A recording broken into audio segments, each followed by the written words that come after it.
we have to understand as TA leaders and even recruiters, like becoming subject matter experts in their business, is understanding that $1 profit actually isn't worth a dollar. What dollar profit? How many revenue dollars did it take? That's one aspect. That's one angle. But here's the other part, Johnny. This funny thing called EBITDA and multipliers. So if I'm taking $1 profit and my company trades at, let's just use different multiples, let's just say 10. Keep it simple again. That means if we were going to sell, right, that $1 profit is actually worth $10 on the sale value. You're very welcome to another episode of Hiring Excellence. I'm Johnny Campbell, your host for this podcast and the CEO and co-founder of Social Talent. Today, I'm excited to have someone join us who really kind of blew my mind in a session I was in back in March in Chicago, when he just opened his mouth and started telling the story of what he'd been doing in his team. And just really resonated with me. And the thing that resonated with me was not how smart this guy is, because he's super smart and you're going to love hearing his story, but also just how unique it was, because he was telling the story of building a business case in TA. And the way he built it is the way I love to hear people building it, but it's not the way people actually build business cases or haven't in the past. But I hope it's the way you're going to build your business case and others can do in the future.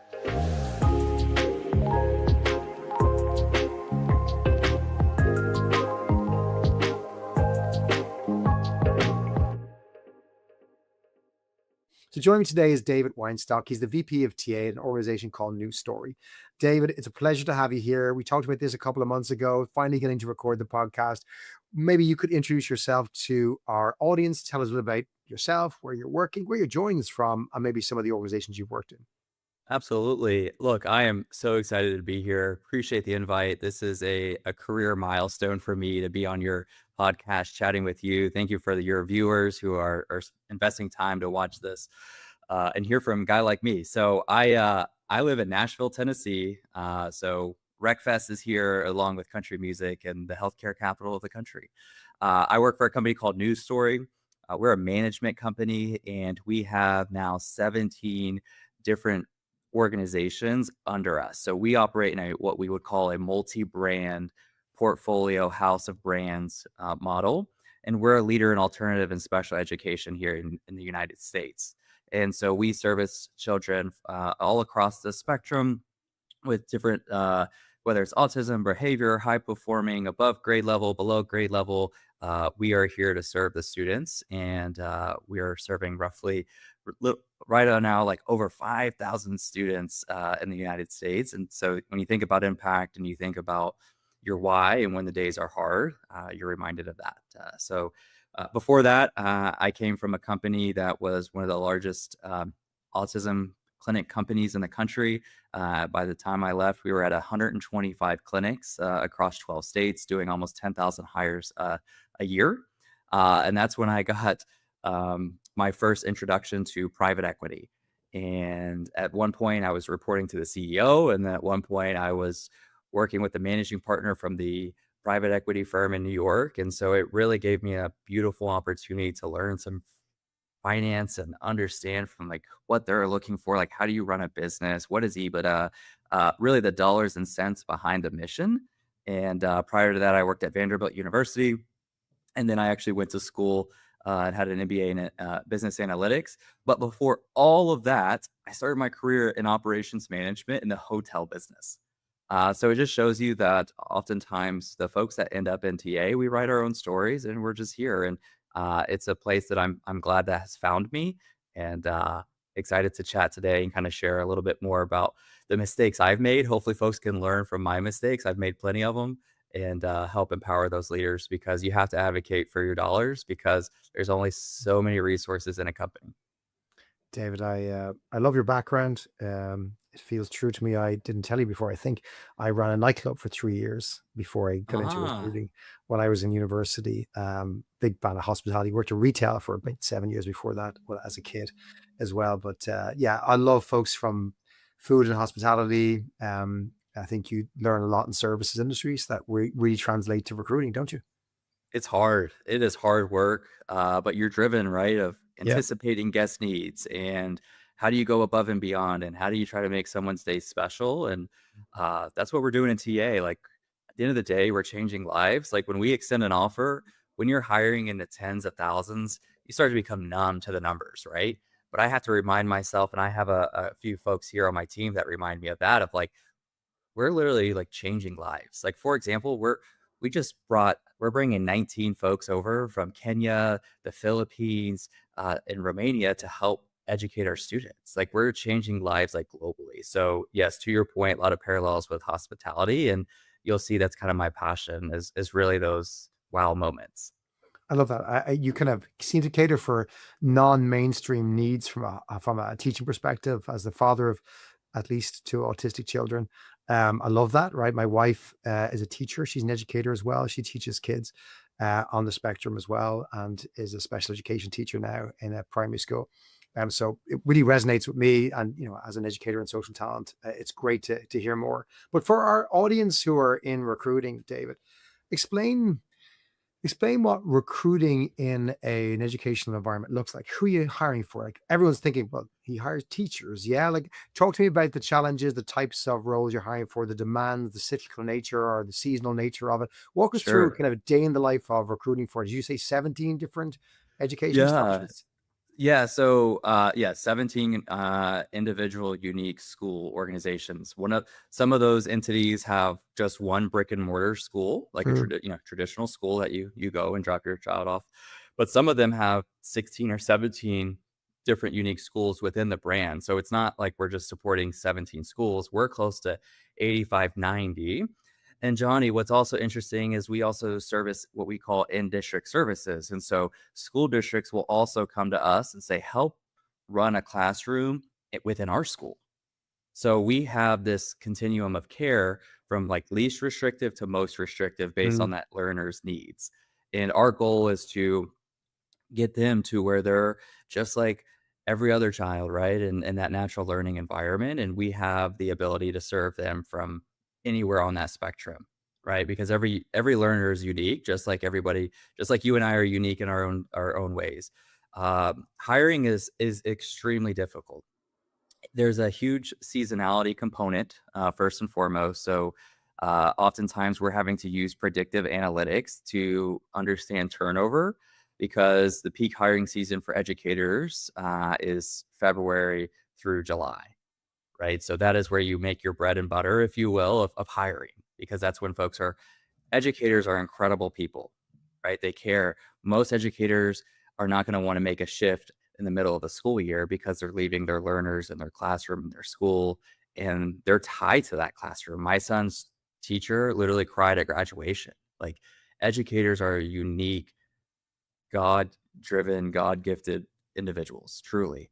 And so we have the balance of what is our future growth going to look like? What does potential turnover look like? What does succession planning look like? And we have to do all the hiring ahead and hope we get it right what? because we can't just overhire, right? Because you have to have profit and you have to have margins to be able to carry out your mission, right? We can't. So there's a business aspect to it. And so seasonality is incredibly a challenge.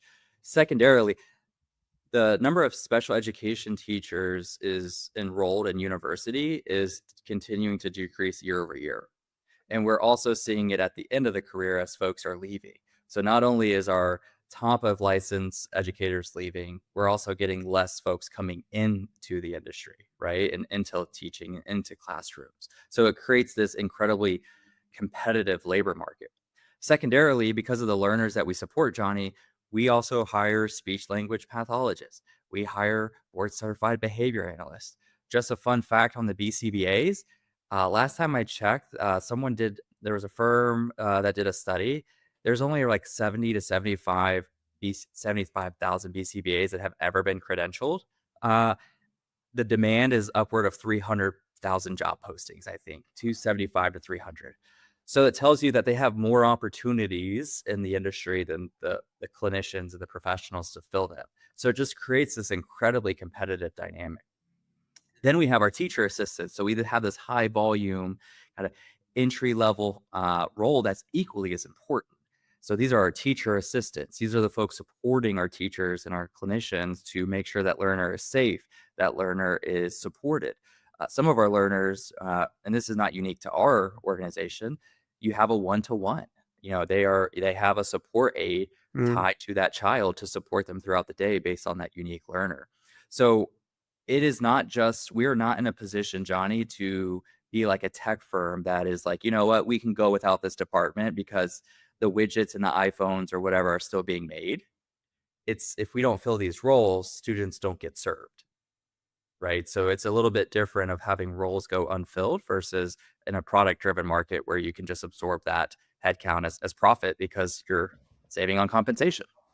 And so, David, talk to me about how and why AI became such a big focus for you and automation and productivity. Because I guess listening to your story, people think about education, they think about the kind of environment that they imagine themselves in. Now that you've described it, Sure. probably not thinking this guy's going to teach me how to use AI in recruiting. But walk us through what you've done, how you've done it, and then maybe we'll dig into the meat, which is how you paid for it and got it funded. But let's start with what you were trying to do, why you were setting out to do that first. Absolutely. So first and foremost, we have to be good stewards of the organization. The money should be going to the educators in the classrooms and those resources, right? Historically, we're a cost driver in TA, so the more efficient we can be and change the narrative as a revenue center, the better. But the reason I use AI is because of our complexity as an organization. While we do support 17 unique organizations, including the management company, which does hiring, that doesn't mean that I get 17 or 18 different recruitment marketing managers. That doesn't mean I get 17 or 18 recruiting teams. I get one, Mm, right? And so I had to leverage AI from the complexity perspective of headcount versus complexity. Secondarily, like we're in education, like we're not an Apple, we're not Microsoft, right? Like we don't have an infinite money glitch, and so there is a constraint on the number of resources, and so we're required to be efficient. And at the end of the day, you alluded to this earlier, like as well as I did, we're a private equity space, and everyone will say, "Oh, that's bad," but truly, you can't have mission without profit, mm, right? Like the electricity bill is going to come due, the rent for the school, the pencils, like that all has to come from somewhere.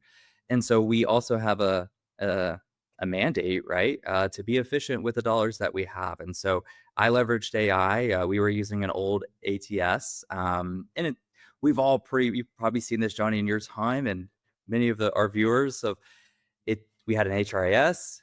They sold our organization like, oh, you have an ATS included. And we all know those bolt-ons are after the fact. And it was just so manual. My recruiters, Johnny, were hitting click to download the resume for it to populate in another tab for us to view it, hit X, and then either advance or disposition. And that was a waste of context. That was a waste of time. And so I was thinking like this is holding us back. Like we are being held back by administrative burdens, and it's coming at the expense of not only the TA to team, but also our impact to deliver. mm. And so AI has equipped us to hire more folks, less time, and with less resources. And so it's been really, really critical for us to leverage AI in our brand complexity as well as our financial model and kind of how we operate it in the market.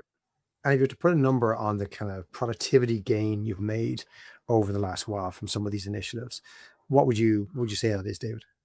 Yeah, so we're 7 months into our ATS deployment. We use Ashby. We down selected to Ashby, and they've been a great partner. Time to fill is down, like I believe it's like 12% within 7 months, and then hiring is up 15 to 20% with two less recruiters, right? And so that's the hard thing. And I was contemplative of how vulnerable should I be on a podcast, and that's part of the things that we need to know as TA leaders is when you're working in finance and you're working with your C-suite, or if you have a board of a publicly traded company, like these are the conversations that you have to have. Like you don't get money just for money. Like they don't like hypotheticals. They want hard dollar costs. So we've seen a huge input influx and an increase in productivity.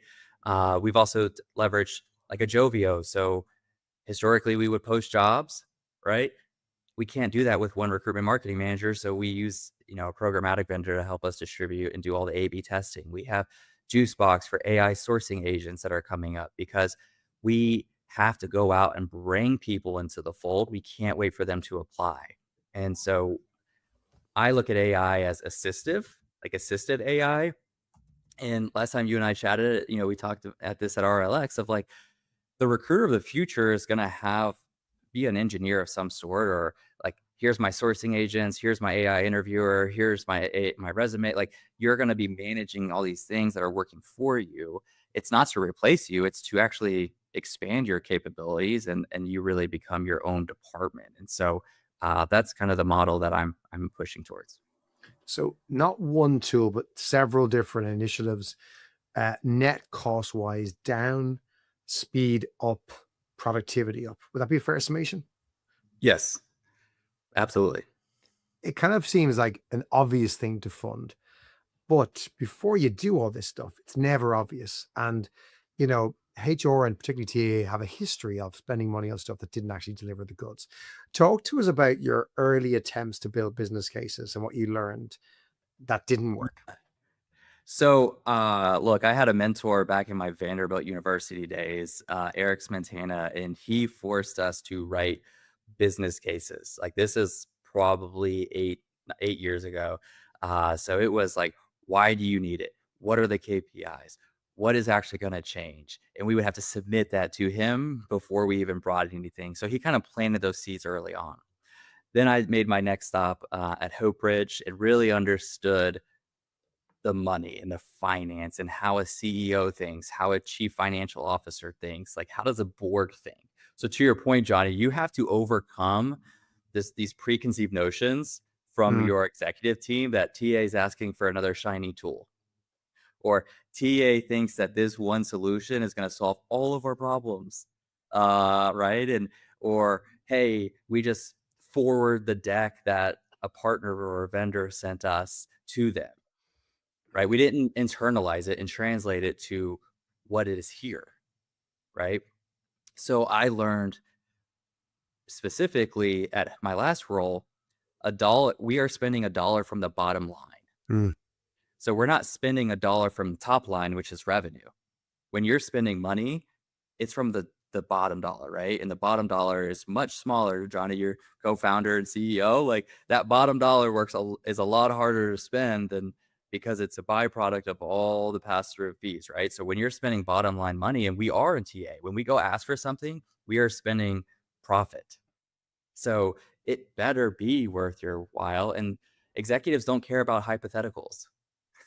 They don't care that it's truly going to make a better quote unquote candidate experience. They want to know, if you're going to make those claims, what is the benchmark now and what is the target?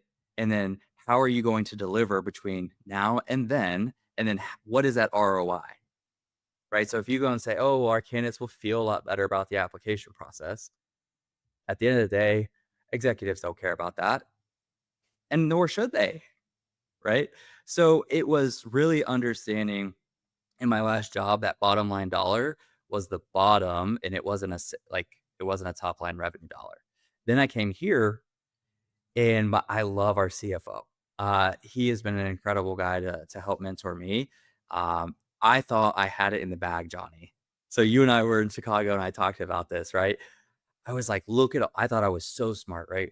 I did a soft cost savings, like I had my team measure how long it took them to review a resume, and then I times it by how many resumes we got, and then I took their annual fully loaded benefits and salary rate, and I was like, "Look, we're using $20,000 a year in labor just by hitting this one button." And I thought I would blow his mind, and he said, "That's great. Where are the hard costs?" And I was like, "What do you mean? Like, look at all the efficiency gains. Like, it pays for the tool itself." And he's like, yeah, that's the cherry on top. He's Mm. like, "Where is the hard cost? Like, where are these dollars coming from?" He's like, I understand in theory and can conceptualize. He's like, "I understand what soft costs are and efficiency gains are." He said, "But we need hard dollars, right?" And so I learned that here. So it was like, here's your hard costs. Like, where's the money coming from, right? and what are the expected benefits? And I had over indexed Johnny on the soft cost, Mm, right? And I got a good lesson on making sure I over index on the hard cost. I love that. You're right. It's the cherry on top, and very different. So, I've heard this time and time again where you go in with time saved, minutes, canned experience, NPS for somebody, and the business, from your framing, I love where you framed it as the bottom line paying for it, because if the bottom line's paying for it, you must show that it drives more bottom line than you're taking. And then you have to account for the risk of that. So how certain they are in that. So ultimately, if you're showing time saved, I'm guessing that the expectation is a less cost in people doing stuff. Would that be fair? Yeah, and that's the tough part, Johnny. I thought, okay, great. Like we'll go do some more projects, or maybe we'll go do some things that we've put in the parking lot, right? Many of us have all this like audacious items of things we want to do. But to your point, they're like, cool. You've now shown me that we don't need as many recruiters as you have on your team, Let's right? take And, two. and that's the unfortunate reality, and I know we probably have recruiters watching this, call. This is why it's important to know your numbers and your value, understand how the business makes money, right, and translate your outcomes to revenue. So if your time to fill went from, let's just say 45 days to 35 because of your direct sourcing efforts, and you're in a sales organization, how how many days is 10 days? What does that translate to revenue, right? To your point, and so these are the hard conversations that we have to have. And if you're a TA leader and your leader, you're not doing this for your team, someone else is doing the calculations for you, And it's whether interesting you because, like it or not. like, Dave, we hear at conferences people go, "Don't worry, AI is not coming for your job," and it's kind of going, "It could be," and this is the reality, because people who say that don't recognize the fact that this is how business cases get made. You have to have hard savings. We did a bit of research recently, David. We called it the State of Hiring Survey for 2026, and we found that, largely speaking, everybody is being asked to be more productive in recruiting. And we found a little bit of a difference between North America and Europe, for example. In North America, they're now being asked to be more productive, and the savings they want to bank. In Europe, they're asking the teams to be more productive, and they want them to take the savings and elevate what recruiting does. So we call this automate and elevate. And your story exemplifies the largely more North American story. My belief, though, is that both will end up being true, as in everyone will be asked to automate and elevate. Automation is strip it back from what we don't need. Great. So we're delivering the same service. Oh, now make it better for that cost. So ultimately, I think we all end up in the same place, which is you have to have projects that automate and projects that elevate. And no doubt you're doing that. You mentioned obviously time savings and hours savings, but talk to me about the incidental benefits, the elevation parts where recruiting got better. Time obviously is one of those things. You're getting 12% faster. But what else did you find worked out beyond the financial, let's automate and save money business case? What ended up being the wins you also got out of this productivity gain? Yeah, so a few things for basically ripping and replacing our tech stack was transparency, right? Transparency builds trust. And Mm, so historically, our ATS and our tech stack was all behind passwords and different systems and fragmented. So many operations and hiring leaders in the business were always wondering, what does recruiting do? And so a byproduct, right, of this is built trust because everything is now integrated and visible. And so what we've seen is less escalation emails. What we've mm, seen is less friction between recruiters and hiring leaders because they're unified. We're seeing less recruiter burnout because we used to we didn't even have a job posting library. They had to like use a copy and paste from an old posting, and now we have a posting library that's templated. So now my team can make a posting, I think, in less than 15 clicks. Our candidates can apply with less than 12 clicks. So what we're seeing is our recruiters can spend more time with their candidates. And I think we often forget that, right? Like folks will be like, "Oh, AI is going to replace everybody." No, we are in the belief that it's assistive AI. Like, I don't want a recruiter who thinks their value is clicking buttons, mm. right? I want recruiters whose value is in influencing someone's employment decision to join our organization and share our mission, right? So our recruiters can spend more time with their candidates and their hiring managers than having to deal with the administrative burden of a fragmented tech system or doing stuff that really wasn't it was value added years ago, but business and the economy and life changes. It's not static, and so they've evolved, and so it's been really cool. So some of the things, just in summary, is less recruiter burnout, better candidate experience, and I have that measured, and just more time, and our hiring manager scores are going up as well. And I truly believe it's a byproduct of they're not having to spend as much time on the minutia, and they're spending more time in trust building exercises. So, David, you mentioned the strong relationship you have with your CFO. When you actually went with the business case, where did you get the numbers from? Were they your numbers? Were they somebody else's numbers? Where did they come from? Yeah. So, little advice that I've received in my time here is never go into a meeting with your own numbers. Always have the meeting before the meeting. Hmm. Right? And so, um, from the numbers that I brought, obviously, were from my department, right? Your typical talent acquisition KPIs, but I partnered with my finance partner, and he's incredible.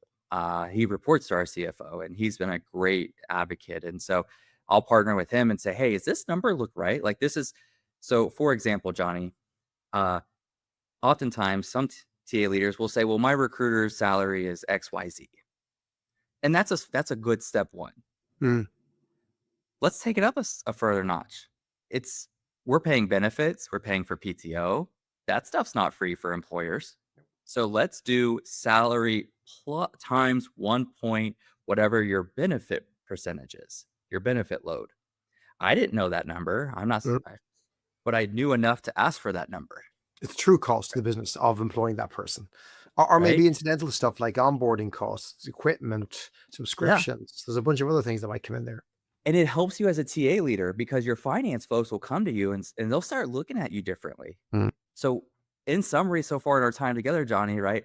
I went from, well, I just want this shiny tool to, oh, well, here's where I'm going to get the cost savings. Oh, well, it's not, I'm not even just at, your original, your intent is like, oh, here's my recruiter's salary.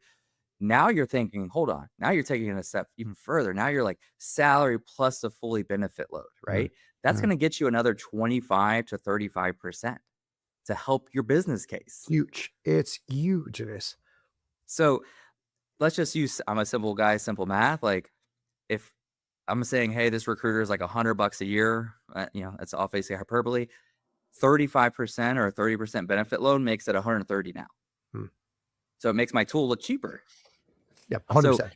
then your finance folks start to respect you more because they're like, wait, hold on. You're starting to use finance language and finance math.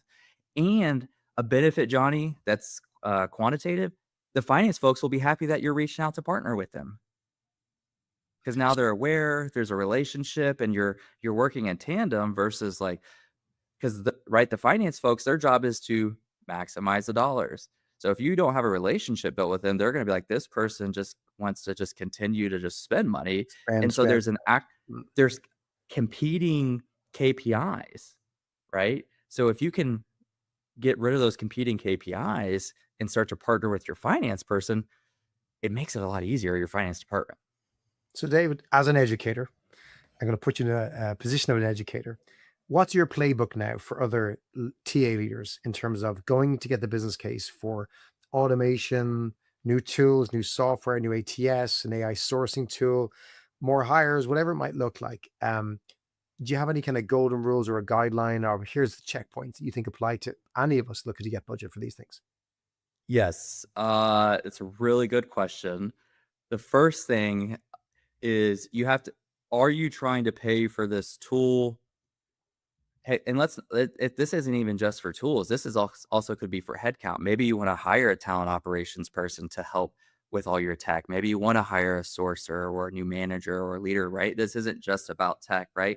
So, are you paying for whatever you're asking for with new dollars? Like, is it a net new cost? Meaning we have to find these dollars from somewhere else, Mhm. or are we taking another tool, retiring it, and replacing it? So I Mm, start there because one of those conversations is way easier than the other one. mm. Like ripping and replacing a programmatic job vendor or ripping and replacing your sourcing tool, even if it comes at like net even, way easier than you're just managing change management.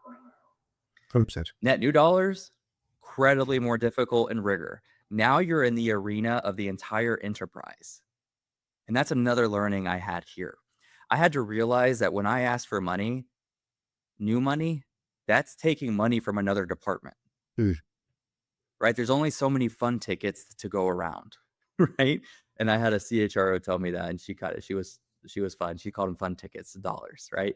So there's only so many fun tickets, Johnny. So when you're going for net new dollars, you have to like get yourself equipped because that's a totally different conversation because now you're asking for resources that are either coming from your bottom line profit, right? Or they're coming from another project within the business. And you may be competing for someone else who's done a better job at building a business case than you. I love that awareness of the rest of the business. That saying, well, this stands up on its own. It's like, yes, but they are seeing 8 other business cases, two of which are much better than yours. And if you're going to spend some dollars, because dollars are dollars, they'll find a home. They'll go where the story is best, where the business case is best. I love that. And here's the thing. So and then the third piece of this is the profit mandate, right? So I think, we have to understand as TA leaders and even recruiters like becoming subject matter experts in their business is understanding that $1 profit actually isn't worth a dollar, Mm, right? So what dollar of profit, how many revenue dollars did it take? That's one aspect. That's one angle. But here's the other part, Johnny. This funny thing called EBITDA and multipliers, right? So if I'm taking $1 profit and my company trades at, let's just use different multiples, let's just say 10. Keep it simple again. That means if we were going to sell, right, that $1 profit is actually worth $10 on the mm, sale value, mm. right? And that, just so we're aware, these are mock numbers. This is not anything alluding to my current employer. Like, But this is just how it private. makes it simpler to understand. I totally Yeah, get it. Yeah. this is how private equity works, right? And this is also how like business stars are traded, right? So it's not just like a revenue dollar, it's not just a profit dollar, it's and more and more. So as you start to get more versed into the finance language and the operating model and how finance works, you'll start to garner more respect. And over time, your business cases get a little bit easier, Mm. right? Because now they know, oh wow, that this person's coming with the numbers. And that's another thing. So then I go into do as much of the finance person or department's job as much as possible. Think about all the like do all of the pre-work. Don't just come to them and say I need $100,000. Hey, I need $100,000 and here are all of like hard dollars, soft dollars and put it into an Excel format because that's what they use, that's their language. Make it easy. Go back to the hospitality days, right? I'm anticipating their needs. So if I can do the majority of the work, it's probably going to mean I'm getting to get less questions. Love that. Less Love that. questions equals less friction, which means closer to my yes. Love that.